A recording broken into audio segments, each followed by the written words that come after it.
शंकर जब से शहर आया था बहुत बदल गया था। छोटे से गांव से आया एक सीधा साधा युवक शंकर वहां के सम्मानीय गिरिजा पंडित जी की पहली औलाद। बड़े सपनों से पाल पास के शहर पढ़ने भेजा था उन्होंने, पर अब उसे कोई देखे तो पहचान भी न सके।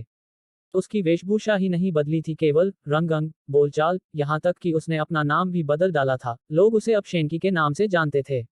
कॉलेज के कुछ हुड़दंगई लड़कों के ग्रुप का नेता था वो। कहीं किसी को पीटना हो, छेड़छाड़ करनी हो, सबसे आगे रहता। लड़कियों के आगे इतना भोला बन जाता कि वो उसके जाल में फंस ही जाती। अभी उनके बॉयज हॉस्टल के सामने गर्ल्स हॉस्टल में कोई लड़की आई थी, पिया नाम था उसका।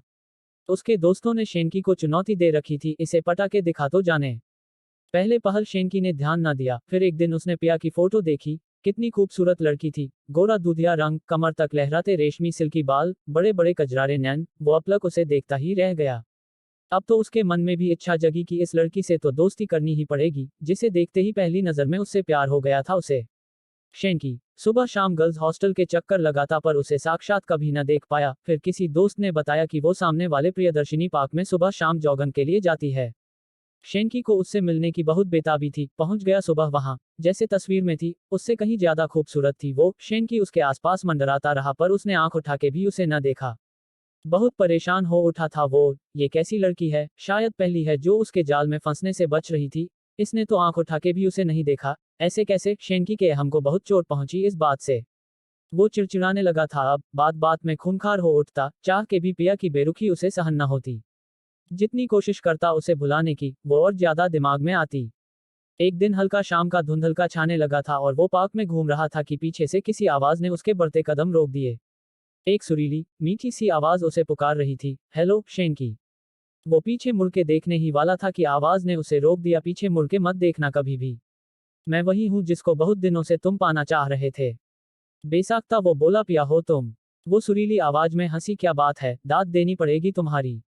लेकिन ध्यान रखना, कभी मुझे पीछे मुड़ के न देखना। तो आप मेरे बराबर आ जाए ना? शेनकी ने अनुनय की। नहीं, ऐसा नहीं हो सकता, वो बोली। क्या मैं इसका कारण जान सकता हूँ? वो दबे स्वर में बोला।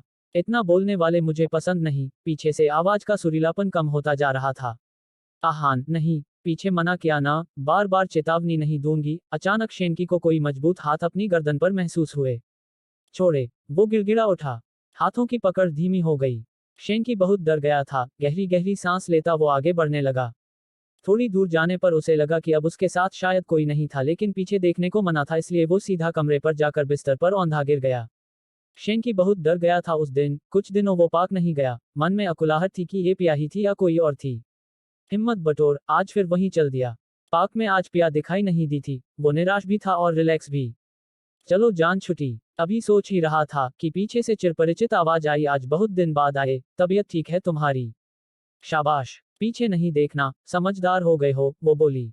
बीमार था, शेनकी कांपती आवाज में बोला।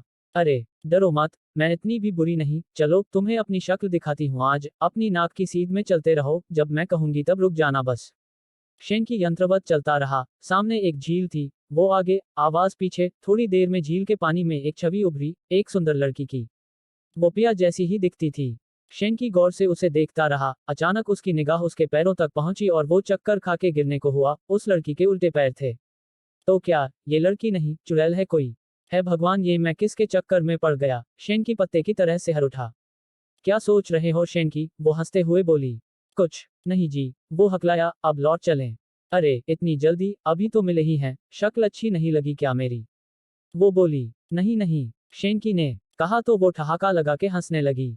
शेनकी अब बुरी तरह उसके जाल में फंस चुका था। उसे समझ ना आता कि क्या करे। बीमार, डरा हुआ रहने लगा हर वक्त। उसके दोस्त परेशान कि इसे क्या हो रहा है आजकल। एक दिन सोते हुए वो कुछ बड़बड़ा रहा था और उसके प्रिय मित्र ने सुना। वो रोते हुए पिया से खुद को छोड़ने की गुहार लगा रहा था। उसने अगले ही दिन शेनकी के पिताजी को टेलीफोन पर सूचित किया कि शेनकी किसी आत्मा के चक्कर में फंस गया है, आप उसे संभालें आकर। अगले हफ्ते अपने पिता को अचानक आया देखकर शेनकी को बहुत सुखद आश्चर्य हुआ। वो उनसे लिपट के फूट फूट के रोने लगा। उसने कहा, पिताजी मुझे बचा लें, आइंदा कोई गलत काम ना करूंगा। उसके पिता ने सारी बात सुनी, अपने मित्रों से इस बारे में परामर्श किया और शेनकी को सारी योजना समझाई। योजना अनुसार शेनकी सुबह जल्दी ही पार्क पहुंच गया। थोड़ी देर में वो आवाज आई और वो लड़की उससे बातें करने लगी। आज फिर उसने शेनकी को सीधे अपने बताए रास्ते पर चलने को कहा। शेनकी चुपचाप चलता रहा। वो दोनों एक वीरान खंडहर तक जा पहुंचे। हवा की सनसनाहट, सूखे पत्तों की चिरचिराहट उस जगह को डरावना बना रहे थे। कुछ चमगादड़ उड़कर शेनकी के कान के पास से तीर की तरह निकले। वो डर गया। वो लड़की उसे उस वीराने में लाकर पटकने वाली थी कि शेनकी फुर्ती से पीछे मुड़ा और असावधानी में वो लड़की उसे कुछ न कह पाए। मामला समझ आते ही वो गुर्राई, तुम पीछे कैसे मुड़े, मैं तुम्हारा खून पी जाऊंगी। इतने में ही उस चुड़ैल बनी लड़की को शेनकी के पिता और कई पुलिस वालों ने घेर लिया। इस अप्रत्याशित हमले के लिए वो तैयार न थी।